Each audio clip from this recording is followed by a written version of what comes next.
حضور نے فرمایا آؤ میں تمہیں پچھلے زمانے کے ایک ایماندار نوخیز ولی اللہ کی بات سناؤں. پچھلے زمانے حضور نے فرمایا پچھلے زمانے میں ایک بادشاہ جادو کے زور پہ حکومت کرتا تھا. جب وہ ایک جادوگر اس نے رکھا ہوا تھا تو جادوگر اس کو جادو بتاتا, وہ جادو کے زور پر حکومت کرتا. جادوگر بوڑھا ہو گیا تو کہنے لگا بادشاہ کوئی نوجوان میرے پاس بھیج دے, اب میں بوڑھا ہو گیا ہوں, میرا پتہ کوئی نہیں کب مر جاؤں. ایک نوجوان کی ڈیوٹی لگائی, بڑا زیرک سمجھدار, اپنے رعایا میں سے چن کے جو ذہین فطرت مزاج بچہ تھا وہ اس نے لگایا. اللہ کے محبوب علیہ الصلوۃ والسلام فرماتے ہیں بچہ جادو سیکھنے لگا, وقت گزرنے لگا. بچہ جب جادو سیکھنے جاتا تو رستے میں ایک راہب بھی تھا جو انجیل جانتا تھا. وہ اللہ اللہ سکھاتا, لوگوں کو حضرت عیسیٰ علیہ السلام کی تعلیمات سے آگاہ کرتا. اس نے دیکھا کہ یہاں بھی لوگ اکٹھے ہیں تو وہ بچہ اس راہب کے پاس بھی اٹھنے بیٹھنے لگا. اب جب اس کے ساتھ اس کی گفتگو بڑھنے لگی تو اس کو باتوں میں لذت آنے لگی. اس نے راہب نے پوچھا کہ تو کون ہے اور کس طرح سے آیا ہے, کیا تیرا معاملہ ہے؟ اس نے کہا جی میں جادو سیکھنے جاتا ہوں, آپ کی باتیں مجھے بڑی اچھی لگتی ہیں. اس نے کہا دین سیکھ. جادو سیکھنے والے کافر ہو جاتے ہیں, قرآن و دین سیکھنے والوں کو اللہ کامل ایمان عطا فرماتا ہے. فرمایا یہ سیکھ. بچہ بیٹھنے لگا, اس کے پاس آنے لگا, باتیں دل میں گھر کرنے لگی. ایک وقت آیا کہ مسلمان ہو گیا. اور مسلمان کیسے ہوا؟ بچہ کہتا ہے میں تجربہ کر کے ہوا. اب میں تھوڑا سا وقت جادوگر کے پاس بھی جاتا اور باقی سارا وقت وہاں بیٹھتا. میں ایک دن جا رہا تھا تو رستے میں اژدہا تھا, بہت بڑا سانپ تھا, رستہ روک کے کھڑا تھا. یہ حضور نے بیان کی حدیث. نبی پاک صلی اللہ علیہ وسلم فرماتے ہیں بچہ کہتا ہے کہ رستے کے اندر سانپ ہے, رستے بند ہے, لوگ چھتوں درختوں پہ چڑھے, حراش ہے. کہتے چھوٹا سا روڑا میں نے اٹھایا تو میں نے کہا اللہ اگر جادوگر سچا ہے تو اسے مار دے. چھوٹا سا روڑا میں نے پھینکا, اژدہا کوئی نہ مرا. پھر چھوٹا روڑا اٹھایا, میں نے کہا اللہ اگر وہ عالم سچا ہے تو اسے مار دے. اب جب میں نے روڑا مارا تو اژدہا مر گیا. میرے اندر سے گواہی آئی نہیں دین کی باتیں سچی ہیں, نہیں قرآن کی باتیں اسلام سمجھانے کے لیے عرض کر رہا ہوں. اگرچہ اس دور میں انجیل تھی, اللہ رسول کی باتیں اچھی ہیں. کہتے میں مسلمان ہو گیا, اب میں نے راہب کے پاس ہی رہنا شروع کر دیا, جادوگر کے پاس چھوڑ دیا. اس بچے نے آنا. بادشاہ پوچھتا کہاں زیادہ وقت گزارتے ہو تو وہ بات گول کر دیتا. وقت تیزی سے بڑھنے لگا. اللہ نے اس نوجوان میں طاقت پیدا کر دی. اب وہ اس کے اندر نا اللہ نے توانائی روحانیت پیدا کر دی. ابھی جوان ہے, 14-15 سال عمر ہے. اب جو بیمار بھی آتا وہ دعا کرتا تو اللہ صحت عطا کر دیتا.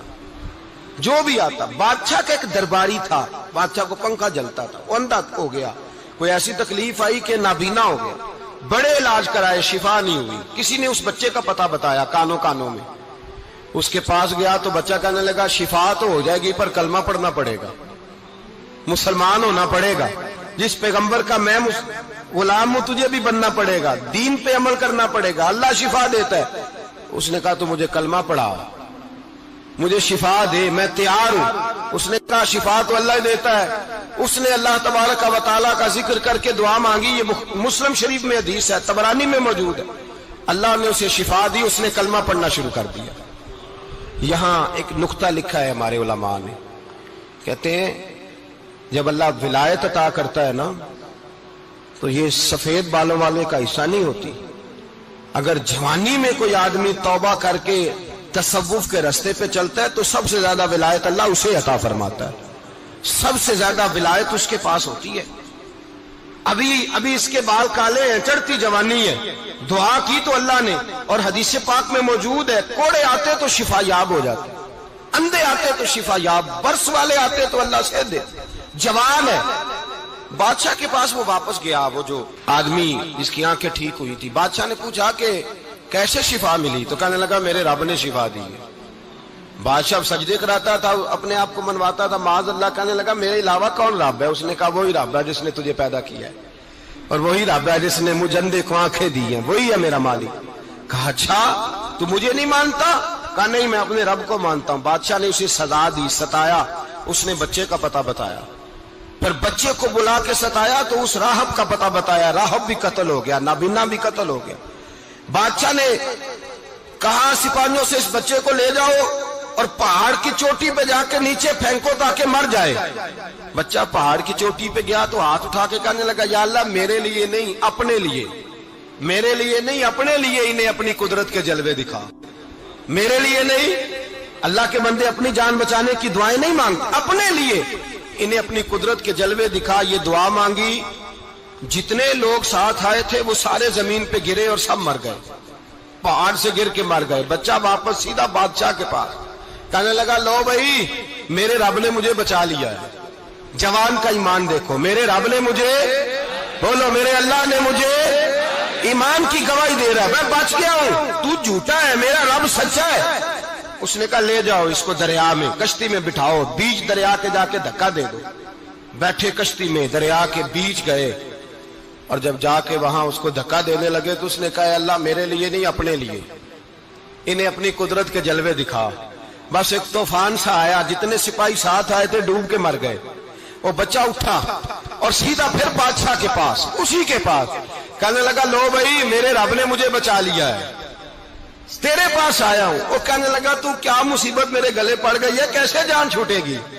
تو بچہ کہنے لگا, اگر تو مجھے باندھے درخت کے ساتھ اور سارے ملک کو بلائے, لوگوں کو اکٹھا کرے, پھر تو مجھے تیر مارنا, میں تجھے بتاؤں گا کیسے مارنا ہے, میں مر جاؤں گا. اللہ کا بندہ نوجوان, ایمان دیکھو, مرنے کے طریقے بتا رہا ہے, میں تجھے بتاؤں گا میں کیسے مروں گا. یہ بات کہی, بادشاہ نے سارا مجمع جمع کیا, ملک سارا باہر آ گیا, درخت کے ساتھ باندھ دیا. کہنے لگا, بھائی لوگوں یہ مجھے مارنا چاہتا تھا, مار نہیں سکا, اب میں اسے بتانے لگا ہوں کہ میں کیسے مروں گا. اسے کہو جب تیر مارے تو ساتھ میرے رب کا نام بھی لے, میں اپنے رب کے نام پہ جان دوں گا, ایمان کی پختگی میں اللہ کے نام پر جان دوں گا. اسے کہو رب کے نام پہ مارے, مر جاؤں گا. بادشاہ نے اللہ کہہ کے تیر مارا, پیشانی میں لگا, بچے کی روح پرواز کر گئی. جتنا مجمع کھڑا تھا سارا کلمہ پڑھ کے مسلمان ہو گیا, سارے مسلمان ہو گئے سارے. میرے رسول پاک سید عالم صلی اللہ علیہ وسلم نے نوجوانوں کو بتایا, جب تمہارے اندر ایمان کی قوت آئے گی تو اللہ تمہاری مدد کرے. فرمایا وہ نوخیز ولی تھا, ابھی اس کی پیشانی پر جوانی کے آثار تھے, لیکن اس نے اللہ کو راضی کیا, رب کریم کو راضی.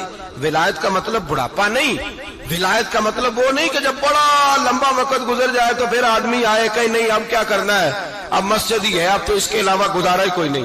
تو اس وقت کا آنا اللہ کی بارگاہ میں قبول تو ہے, لیکن شاباشی اسی کو ملتی ہے جو جوانی کا وقت آئے.